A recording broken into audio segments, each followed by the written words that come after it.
Okay, hi everybody. Let's get going. Good afternoon, everybody. Thanks for joining us again for our fourth ICANN readout.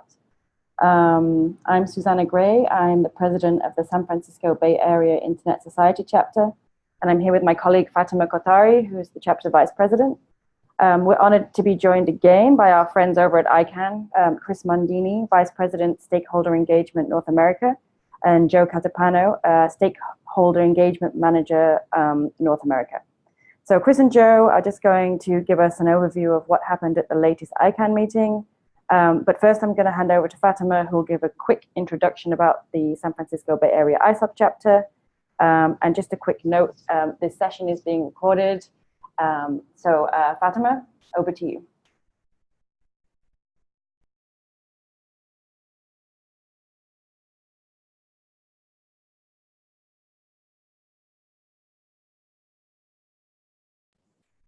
Fatima?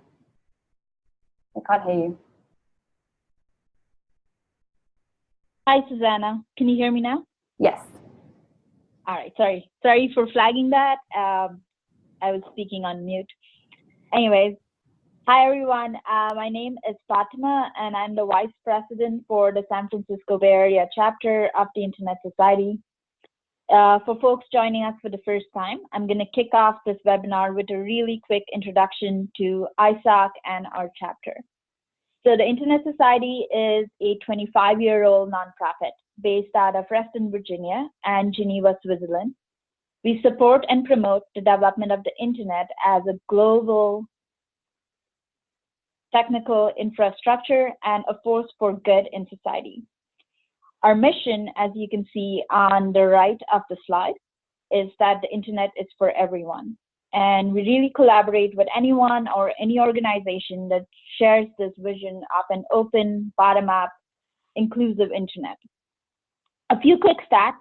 We're more than 100,000 individual members strong globally. This includes contributors from all spheres: technical, government, academia, nonprofit, civil society. We have about 112 chapters across 6 continents, and not mentioned here, but we also have special interest groups focused on specific topics like blockchain, IoT, etc. Our chapters provide us with unique local and regional perspectives on emerging Internet issues. And the San Francisco chapter specifically is run autonomously as a registered 501c3 nonprofit organization, and we go back 9 years. Over this period, we've grown to 900 individual members. All the chapter-related work is run by a team of 6 volunteer board of directors. I'm a part of the board, and Susanna, who's on the call, is on the board as president as well. We're completely funded by sponsorships, donations, and partnerships, and all funds are put back into future programming for the chapter itself. Before I move on to the next slide, I've included a link to the 2019 action plan for the overall ISOC organization. As a chapter, we will be engaging with our local members to see which of these would be most relevant to the San Francisco Bay Area to deep dive further into over the course of next year. If there's an issue from the action plan you're really passionate about, definitely reach out to us and we will find a way to collaborate. Could you go on to the next slide, please? Thank you. A quick overview of our chapter's activities and focus areas.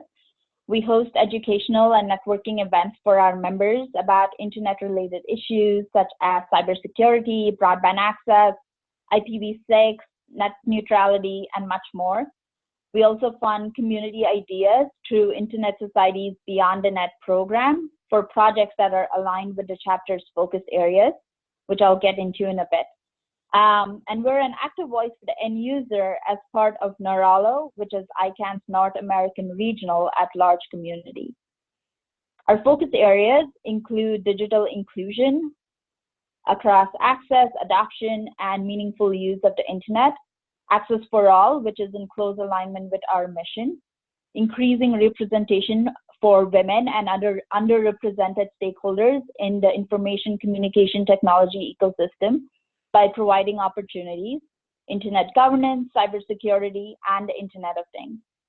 I've included links to join the chapter as a free individual member or as an organizational member.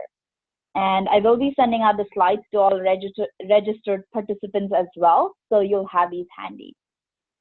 That's it for me.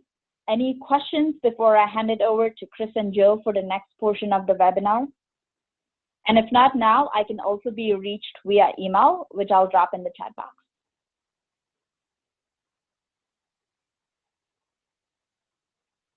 Perfect, thank you.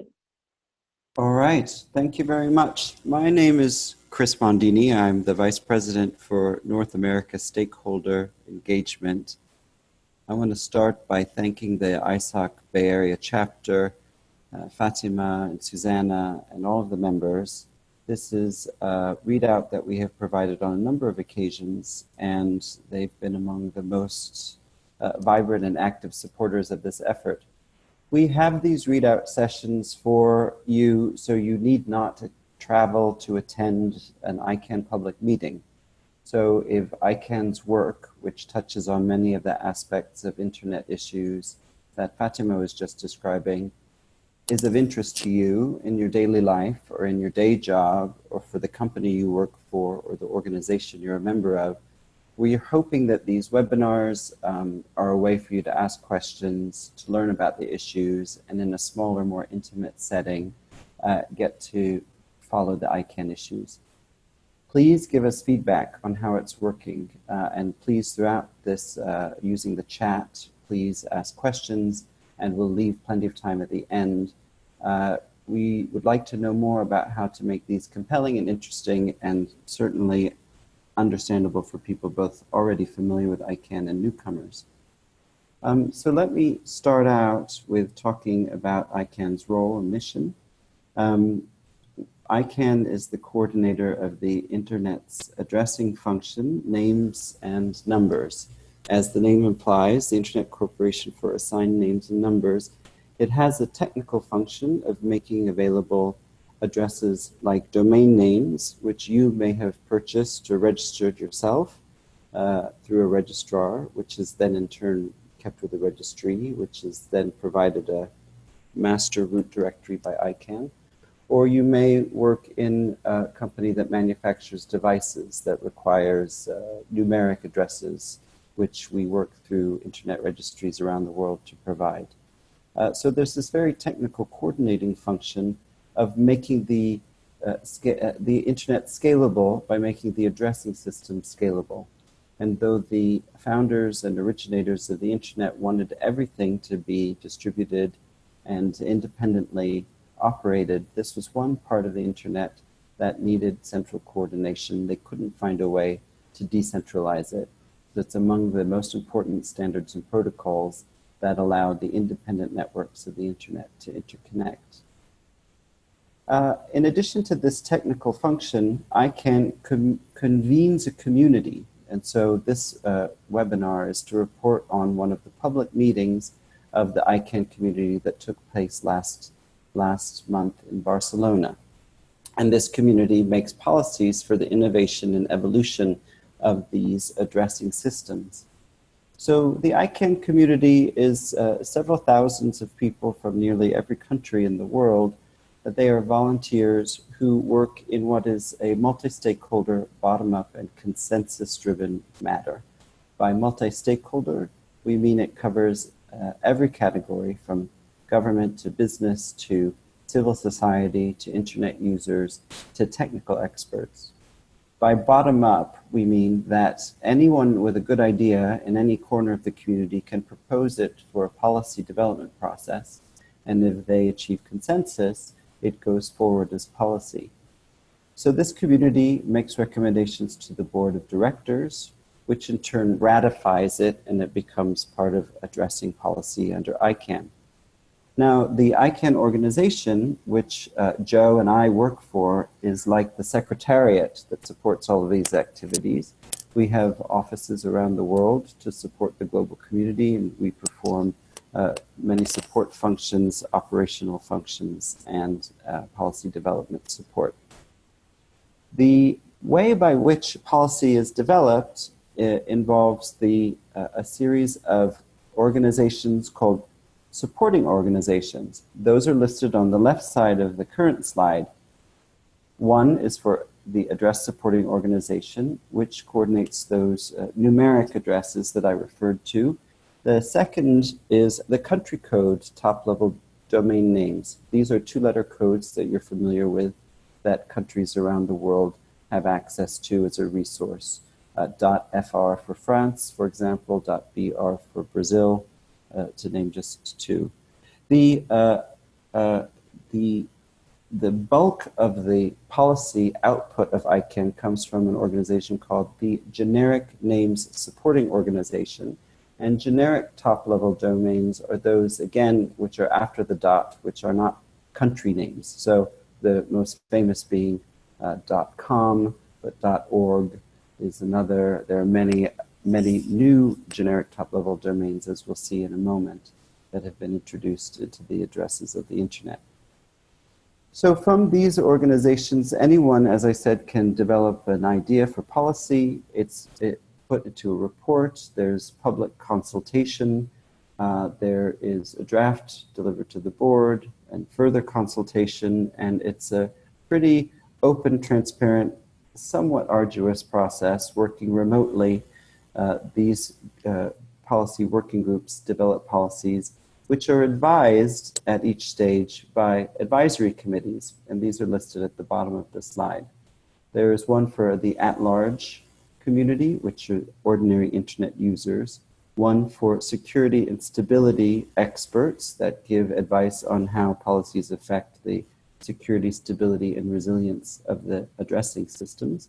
There's a root server advisory committee, and finally, the Government Advisory Committee, on which over 170 governments sit, providing advice on the policies that ICANN is putting out at any given time. So at ICANN 63 in Barcelona, as I said, one of 3 public meetings that ICANN holds each year. It's what's called an annual general meeting in which all of the governance and annual governance processes took place, as opposed to other meetings which can be focused more specifically on things like policy or outreach. The topics we chose for today, we chose basically to be topics that we thought would be relatable by newcomers or of interest to people on the call, but many things happened at ICANN. And many topics were addressed. One fun topic was ICANN's 20th anniversary. ICANN really was incorporated as a nonprofit global organization in 1998. And so this meeting in Barcelona was an opportunity to celebrate that. And as part of the celebration, a series of blogs were published in partnership with Circle ID, the web platform for internet naming issues. And if you want to know about the history and a little bit about the cultural origins of ICANN, I encourage you to look at those blogs.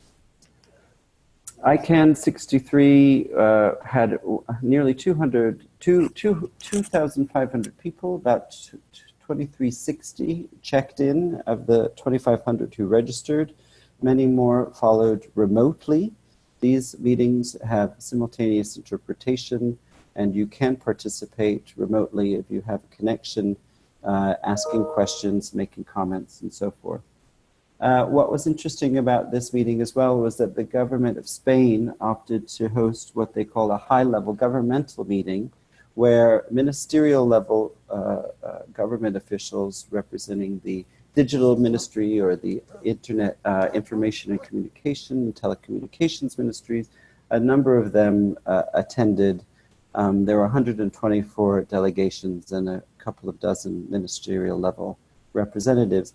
And they really had a full day, as you could understand, getting what for them is very useful information about the technical workings of the internet, its addressing system, and really an examination of the interplay of their public policy role in their respective countries and the global nature of the internet's addressing system. As I said, for this webinar, we've chosen just a couple of topics we thought would be of interest, but many things are addressed in an ICANN meeting, ranging from cybercrime and things that happen in terms of abuse of the domain name system, privacy, domain and addressing technical evolution, and again, this broader picture of regulation and how it affects the global interoperability of the internet. So with that, I will pause and turn it over to my colleague Joe to address the first topic that we chose for you. And again, the chat is open for questions and we should have time for discussion at the end. Thanks very much. Thank you, Chris. Can everybody hear me okay? Yes. Great. My name is Joe Catapano, and I am the manager for stakeholder engagement for the North America region at ICANN. And I am going to talk a little bit about what happened at ICANN 63 related to domain names. When we talk about domain names, we have the as Chris touched upon earlier, we have the 22 what they call legacy domain names, such as .com, .net, .org, etc. And then we have more than 1,200 new top-level domain names, examples of which include .photography, .guru, as well as branded domains such as .barclays is one example there.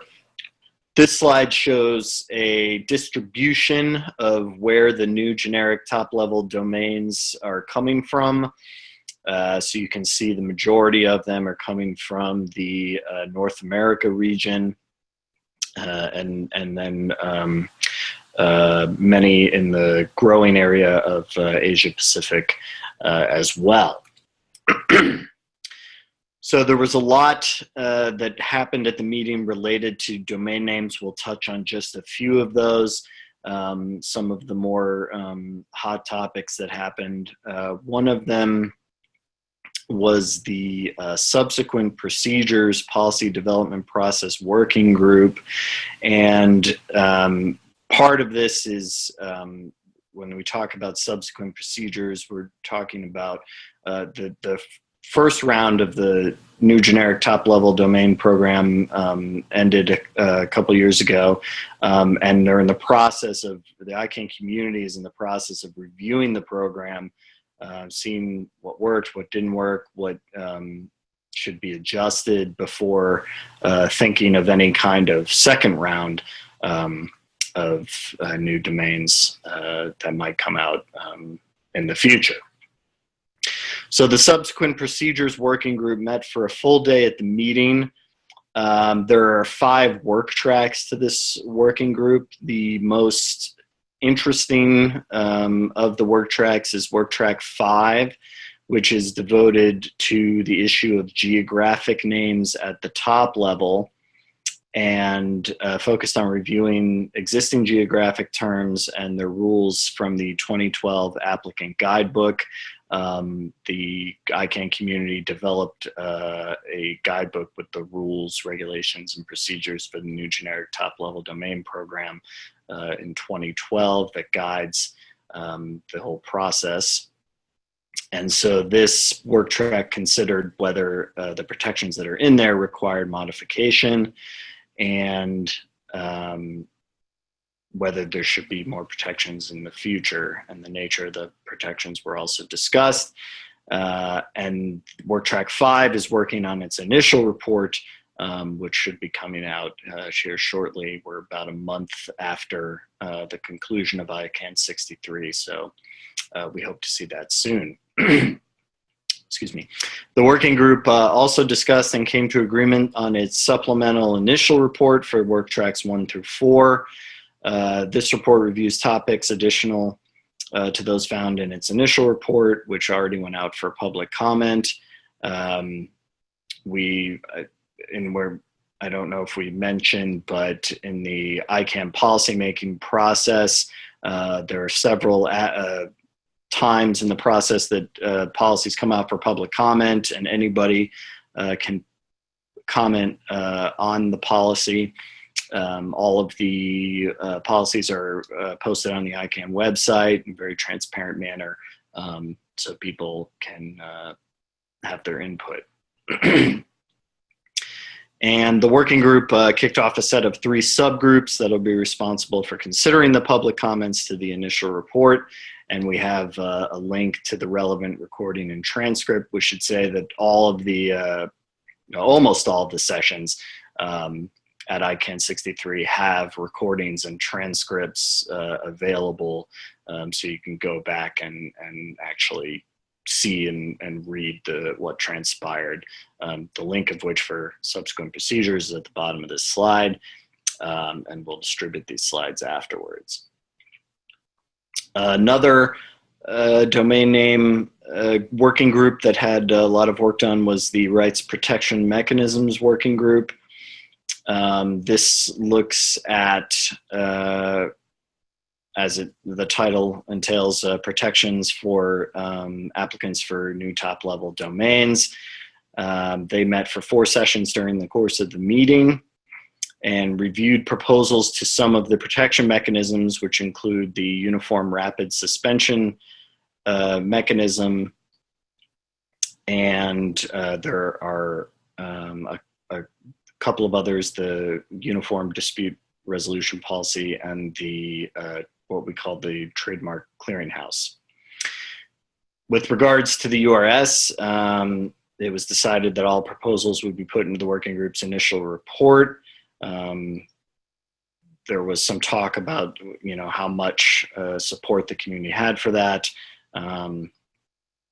Discussions are ongoing. They had an analysis group that presented results of its surveys for the Trademark Clearinghouse and trademark claims. Questions were raised in the working group regarding the validity of the surveys and the level of confidence in the results. So there's some discussion going on there. But the results of the surveys will form the basis of the next phase of the group's work. And again, the recordings and transcripts we have of the relevant sessions available at the bottom of the slide. As I mentioned, a lot happened in the domain name space at the meeting. Here is kind of the honorable mentions slide. So on the internationalized domain name front, IDNs are domain names that are in non-Latin scripts. You can see they organized a session to present on recommendations for managing variant top-level domains. The Universal Acceptance Steering Group held a workshop. Universal Acceptance is the system by which the idea or construct in which systems must treat all domain names in a consistent manner and accept, validate, store, and process and display all domain names consistently. And they identified areas for research and update on training by what we refer to as Universal Acceptance Ambassadors. There were several meetings and discussions related to the Registration Data Access Protocol, or RDAP. RDAP is a successor to the WHOIS system, which is a system of looking up relevant registration data related to a domain name. So for each domain name, there is a owners provide information, name, and other contact information, email, phone number, etc. Discussions continued on the Privacy and Proxy Service Provider Accreditation Program. As I talked about the WHOIS system, some use a privacy and proxy server to anonymize their registration, so it's not visible to the entire public. There was an advisory panel for domain name marketplace indicators, and they met and review and discuss a final set of metrics. And there was a session on innovation in top-level domains, showing what things organizations and individuals are doing with the domains that they have set up and run. included a showing of .brand TLDs in action. So those are like I mentioned, like .barclays, brands of companies that have new top-level domains. So that is just a high-level snapshot of what happened in the domain name space. There was a lot that transpired, but this is the best highlights we have for you there. And now I believe I will turn it back over to Chris for the auction proceeds. Thank you very much, Joe. This topic is also related to domain names, and I'll explain now what do we mean by auction proceeds. So as Joe mentioned a couple of years ago, the opportunity to apply for and operate top-level domain names became a reality. And as you can imagine, multiple parties, in many cases, would apply for the same name. So what are the most popular names you can think of? Well, multiple people applied, for example, to operate .hotel or .car or .shop. And in fact, there were 218 instances of multiple applications to operate the same name. But because of the interoperability and uniqueness of addressing for the internet, there can be only one of each of these names, and somebody needs to operate it. Now, in most of those 218 cases, there were various private ways to resolve the conflict. People bought each other out, people flipped a coin, people negotiated, people teamed up with allies, but there have been to date 16 cases where what was employed to determine who would operate the domain name was something called a last resort auction. And so this was an auction that was convened by ICANN as a last resort mechanism, and it has generated quite a bit of money, $233 million US, largely from the biggest garnering domain name auctions. They were for .shop, as I mentioned, .web was another, .app was another, each of these in the tens of millions of dollars for the final winning bidder. So the community foresaw this when expanding the domain names, and writing in their application guidebook, they said that the funds for any last resort auctions would be held in abeyance, in escrow, if you will, and held until the community could decide what they would do with them. That would be both within ICANN's mission and furtherance of the interoperability of the internet and the internet community, and would need to be approved by the board. There has also been a decision by the ICANN board to take 36 million of these 233 million to make them available to replenish ICANN's reserves. ICANN, in its bylaws, is required to keep reserves of 100% of its operating annual budget. So the CrossCommunity Working Group is a community-wide working group that's really trying to put together a vision of the mechanism by which these funds could be used for the benefit of the internet and the domain name system. And they have just, I believe they've just extended a public comment period. So it's an interesting time for those of you who find this an interesting topic to read the report and answer the questions that are posed in the public comments page. If you search for public comments homepage on ICANN, or just public comments ICANN, you'll find this listed among the opportunities to provide your input. Now, it's at a very early stage, so the recommendations are at a very high level, as such things as how to distribute funds transparently, how to have accountability, how to mitigate conflicts of interests and be transparent, whether and how to distribute money in tranches, in large grants, in small grants, whether to partner with an existing foundation whether to create a new foundation, create a separate structure under the ICANN org, the governance for such a structure, and so on and so forth. So there's a great level of detail that's going into really just arriving at the right mechanism. And as a next step, what the CrossCommunity Working Group will take that public comment submissions. The board of directors of ICANN wrote a letter which gave some input as well, and they will assimilate that into the next version of a report. So if you are interested, please click on the link to virtually attend the session that took place in Barcelona, and that will give you a sense and a flavor of how the work on this topic is proceeding.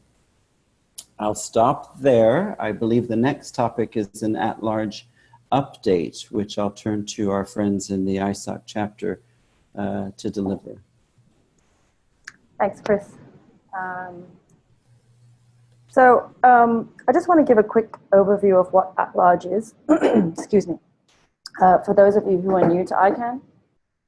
One of the biggest complaints for newcomers to ICANN, and indeed for those of us who've been involved with the community for a while, is the overwhelming use of acronyms. And nowhere is this more so than in the at-large community. So please accept my apologies in advance as I'm about to throw a ton of acronyms at you. So the at-large advisory committee is known as ALAC, or simply at-large, and it's one of ICANN's 4 advisory committees.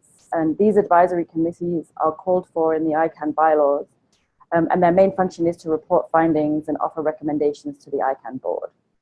So at-large is responsible for representing the interests of the Internet's end users within the ICANN community. And to ensure maximum representation for those end users, the ALAC is made up of 5 regional groups called Regional At-Large Organizations, which are known as RALOs. And each of these RALOs is made up of at-large structures, which are known as ALSs, and individual members from that particular region.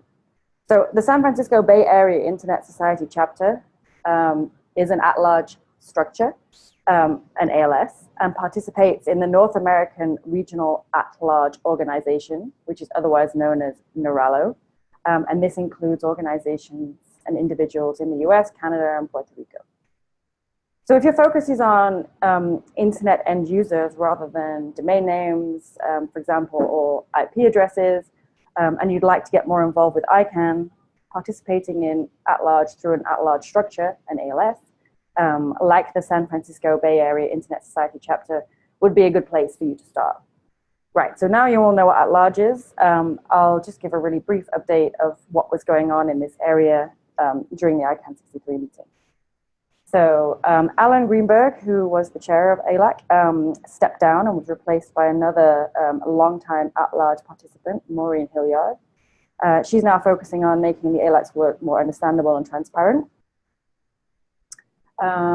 Every 3 years, the ALAC holds a summit known as Atlas, and this is where the at-large community gathers to work face-to-face on global end-user issues.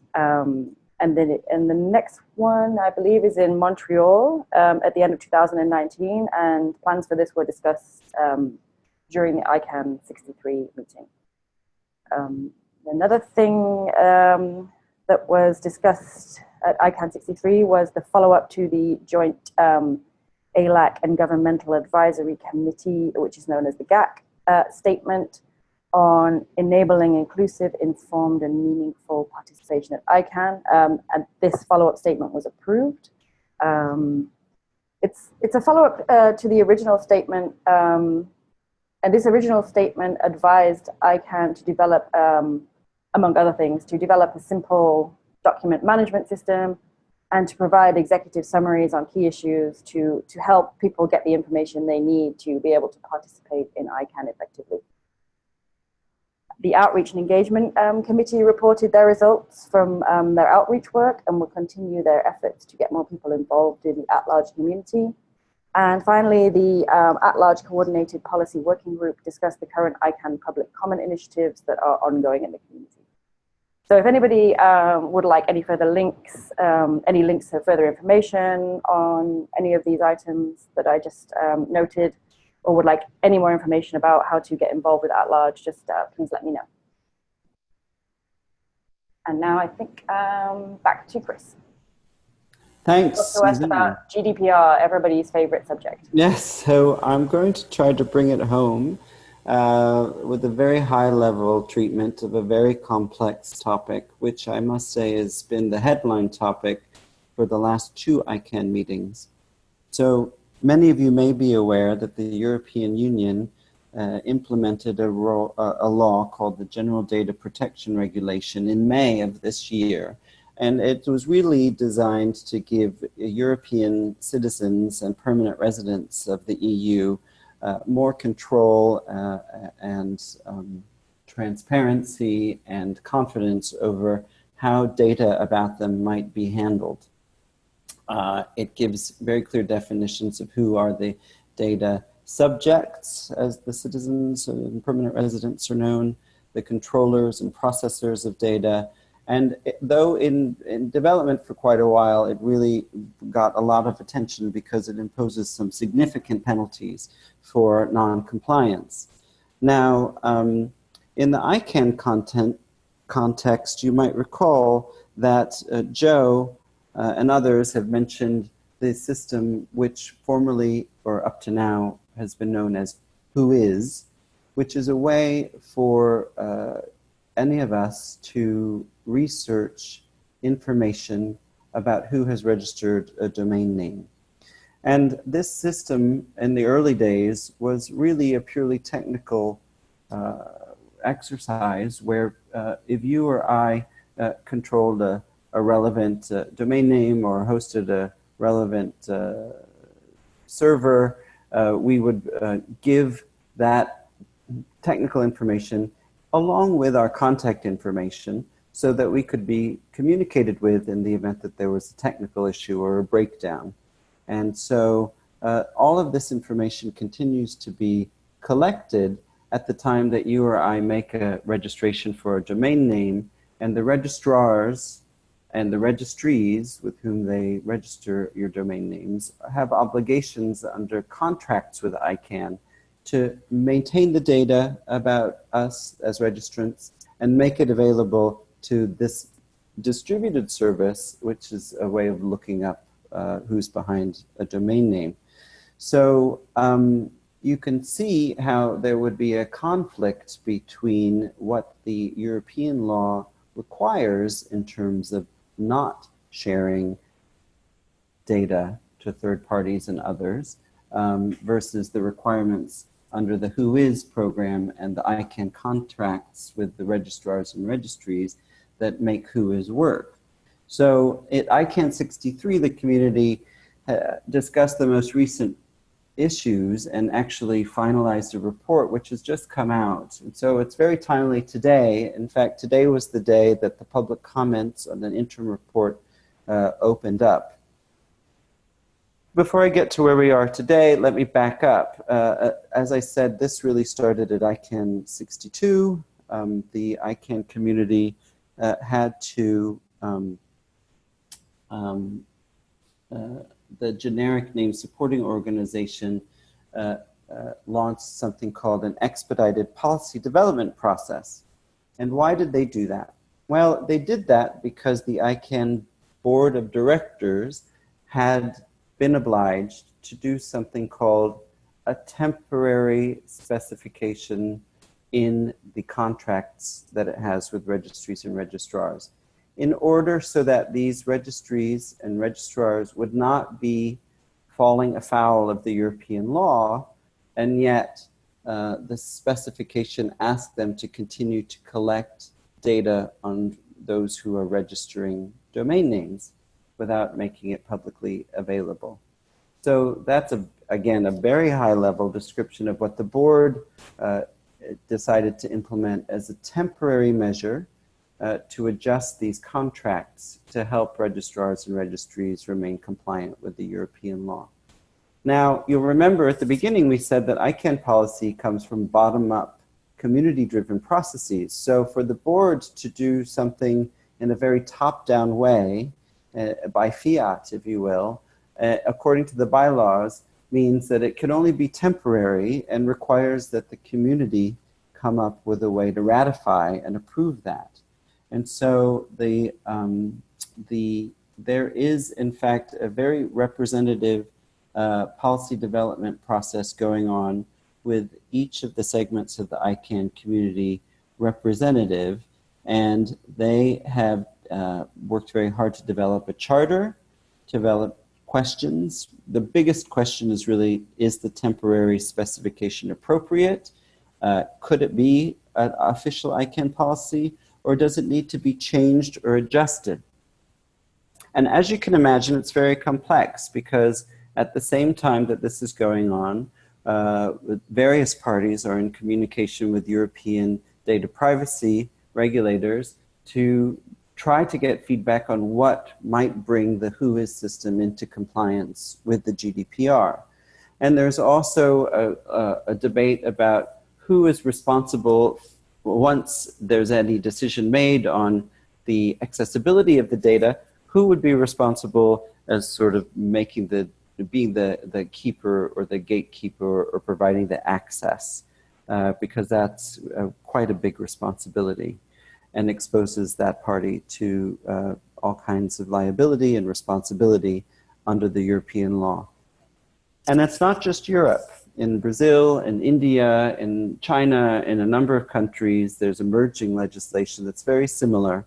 So this long-standing debate over the accessibility of domain name registrant data and compliance with privacy regulation around the world is really coming to a head right now.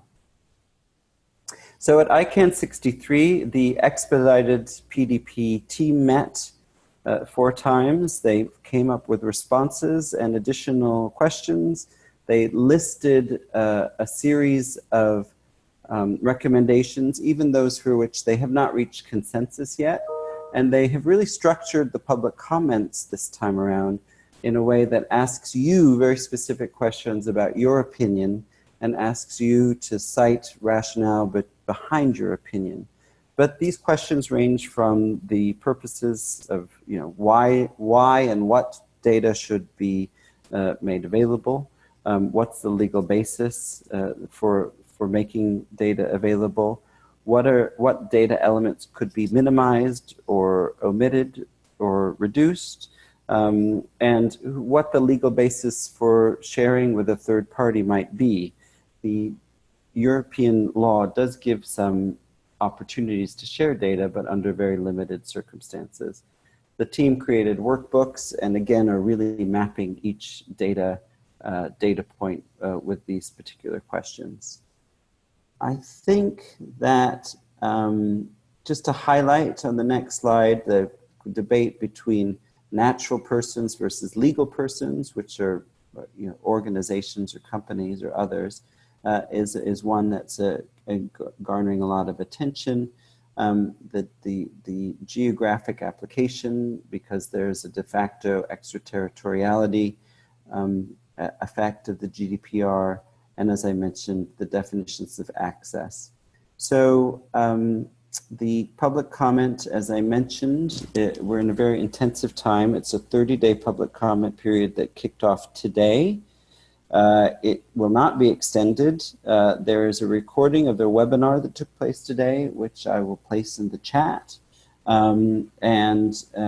Really, by February, the expedited policy development process working group needs to have recommendations for an additional public comment period by February so that the board can consider it in April. And on the last slide in this section, there are again links to the sessions and recorded transcripts of the sessions that took place in ICANN 63.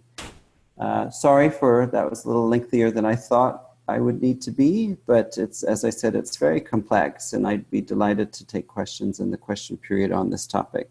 But I'll turn it over for a report on ICANN's fellowship and Nextgen programs. Yes, so because the ICANN community is quite complex, especially for newcomers, there are several initiatives in place that help people get up to speed. with the workings of ICANN. The Nextgen program is specifically targeted at students and young people between the ages of 18 and 30. And they have to be residing in the region in which a particular ICANN meeting is taking place. But the fellowship program is a little bit more open. It's one of these initiatives that help people get up to speed with the community. And it's open to anyone over the age of 21 and offers an excellent opportunity to get immersed in the ICANN community with the help of training, mentoring, direct participation. There's also no upper age limit, so that, there's no restrictions, and you can participate in the program up to 3 times. The next slide, please. Thanks. So each year between 40 and 50 fellows are selected for the program, and up until 2016, those of us based here in the North America region were actually unable to participate, as the fellowship focused solely on those from underserved regions. Or underserved regions participating in the ICANN community. But now it's open to everyone, regardless of location. So that's good news for us. So the program explains the role of each supporting organization, known as SOs, and advisory councils, advisory committees. Advisory committees? I think the slide is wrong. And how to contribute to policy development. And also how to find the right community to join, because you're kind of overwhelmed with an enormous amount of information, and you don't quite know which part of it you want to start participating in. The next application round is open for ICANN 65, which is taking place in Marrakesh in June 2019. However, because the second ICANN meeting of each year focuses mostly on policy, the fellowships for these meetings are only available to those who have already completed a previous fellowship, because you need a little bit of preparation to be able to participate in those policy meetings. So if you're a first timer, you'll need to wait until the application's open for the ICANN 66 meeting, which takes place in Montreal in Canada in November 2019. ICANN covers the fellows' flights, accommodation, and also provides a daily stipend. So I was a fellow at the ICANN 60 meeting in Abu Dhabi, and I cannot recommend the program enough to anyone who wants to get involved but doesn't quite know where to start. The fellowship mantra is, when you're a fellow, there are no stupid questions. And being on the program kind of gives you it gives you multiple kind of ask me anything sessions with ICANN staff, including the ICANN CEO, Joran Marby, who, by the way, is hugely supportive of this initiative, as well as other ICANN community leaders. And you can literally ask them anything about participating in the ICANN community, so you can really find the place that you want to be within the community. So if you need more information on this, again, feel free to ask me. If you want to know how the fellowship works, as I said, I have participated, so I'm happy to share my experiences. There's also some links on the screen. And yeah, if you have any questions, just let me know. And then I think I'll hand over now to Joe. I'll unmute his microphone. There you go, Joe. Thank you, Susanna. So the next, I'll be really brief so we can get to the Q&A, as I know we're coming to the top of the hour. The next meeting is ICANN 64, which will be in Kobe, Japan. There's a funny little picture of Kobe below it. The meeting will be from March 9th to the 14th. This is the community forum at ICANN.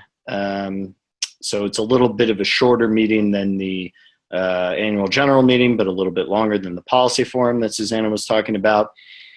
You do not need to be at the meeting to participate. All of the, well, most of the sessions have a Adobe Connect room where you can type in the chat and have your voice heard. You can see all the things that transpire there. All the documents from the meeting are publicly available. We've put links in these slides. You can see that all the recordings and transcripts are publicly available on the website.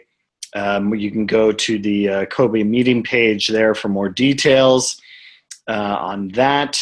And of course, if you can't get to the meeting in person, we have these readouts after every meeting. And I'm sure we'll have one again after ICANN 64 for this community here. And then there's also a link to for our mailing list and newsletters, so you can catch up on that. And with that, I think we are at Q&A.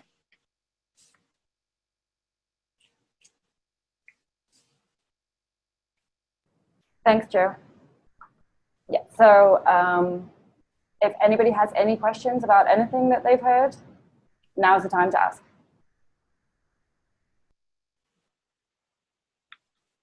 Hi, Joe and Chris. This is Fatima. Thank you so much for sharing that. I guess it's obvious, but my question is going to be about GDPR.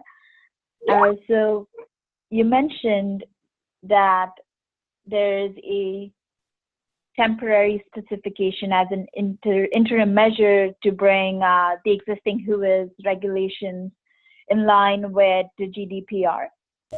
But with other countries passing similar laws in the future about privacy, can you share a little more about the challenges that ICANN will face to get to a consistent policy that's going to be compliant with so many individual laws?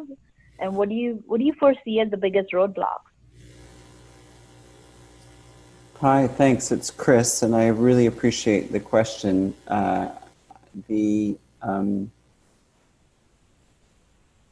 The working group has been very, very conscious of the emerging regulations around the world, but they do at least have a similar thrust, which is to minimize the amount of personal data or data about individuals that can be shared, and to come up with rationales and legal justifications under those laws when they can be.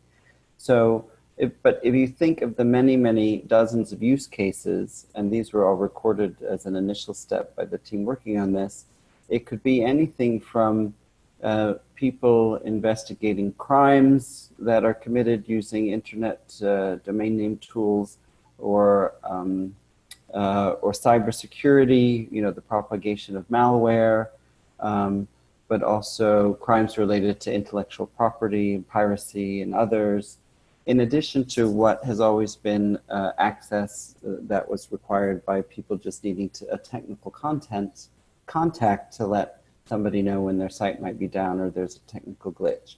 So it's rationalizing all these with the emerging regulations. It's a huge undertaking, and I think that the EPDP is really working with an eye toward not just addressing immediately the GDPR, but coming up with a WHOIS system that is defensible for these other regulations that are emerging as well. The roadblock is simply the wide variety. There isn't really a roadblock, it's just very hard going to reaching consensus. I have to say, if you had asked this working group 3 months ago, 4 months ago, if they could get anything done or even issue an initial report, I think they wouldn't have believed that they could. I think that having a deadline, having a commitment, and having really come up with a new structure for making policy under a tight deadline, that they're feeling much more confident now. And the report that came out today is evidence of that.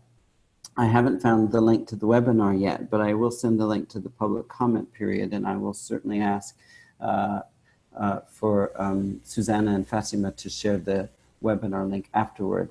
But you can really get a sense of where the recommendations are heading. It's just a really key illustration of how national or regional laws have unintended consequences when it comes to global internet interoperability. Thank you for that.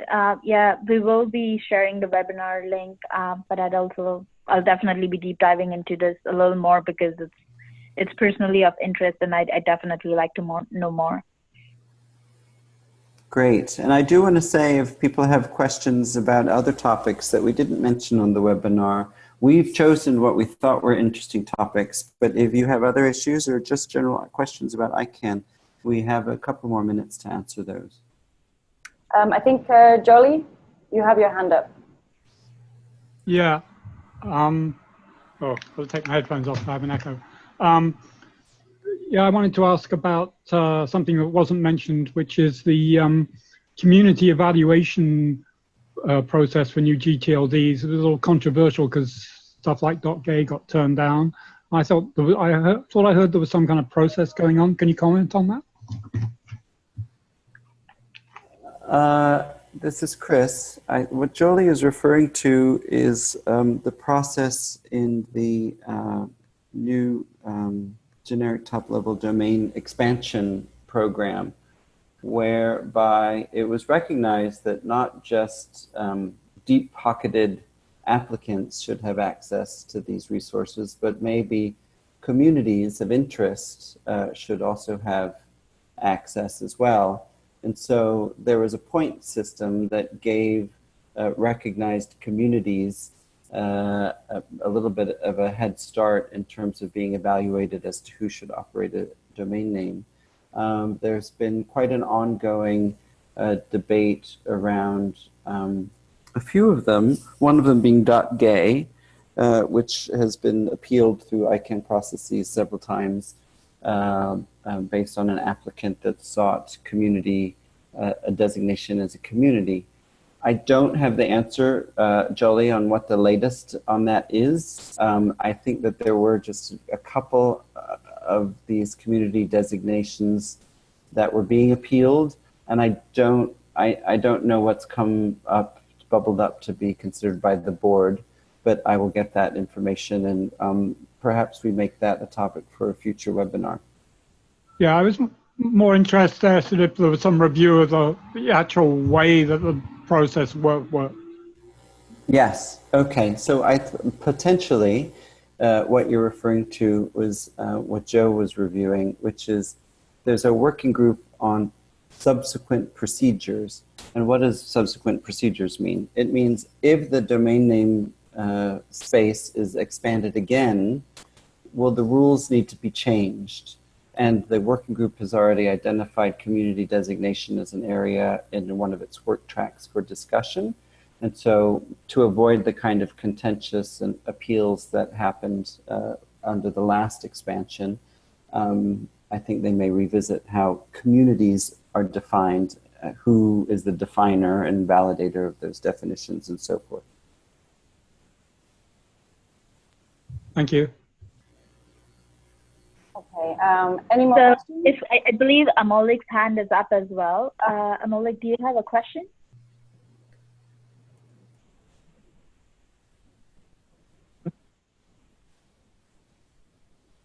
Go ahead, Amolik.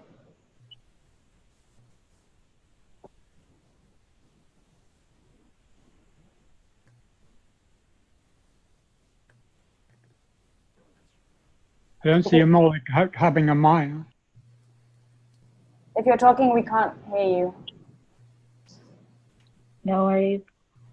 You can type your question into the chat if that's helpful. Yep, okay. So he's typing his question.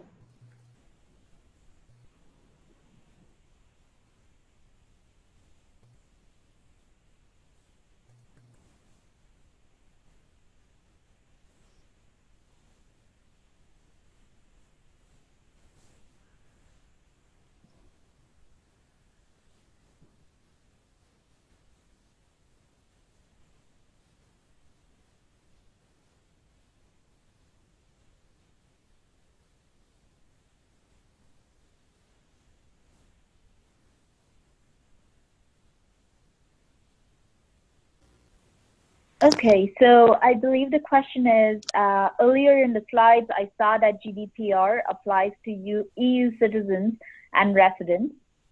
I'm curious as to how does it apply to citizens of other countries who VPN into the servers that are located in the EU region? This question is from Amolik. Hi, this is Chris. I don't have the answer to that. I know the working group has been advised by lawyers who are expert in the GDPR, and maybe some on the group have an answer if they've been working in the group, if that's come up. I know one of the challenges is that certainly European Union citizens are all over the world in all kinds of territories, and you raise a very good question about using VPN connections to virtually be in one territory or another, but I'm not familiar enough with the law myself to be able to answer, but there may be others who can.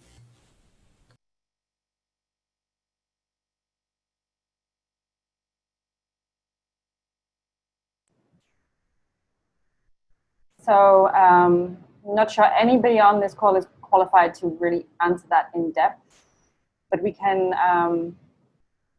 point you in the direction of where you might be able to find some more information about that, Emily.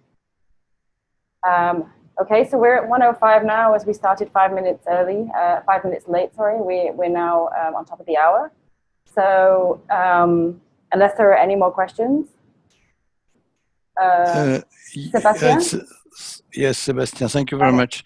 Sorry, I just Sebastian saw your Bachere speaking, not answering the question, but I would like to suggest, if you have time to spend, listen to the link I gave it to you, not the one about the EPDP presentation today, because it's, frankly speaking, the one of today was really going through a process, and the one given by Alan Greenberg yesterday to AtLarge working group was much more about content and discussion about the content.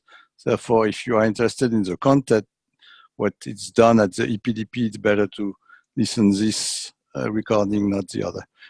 But if you have time to listen both, that's you can do both. But if you have enough time.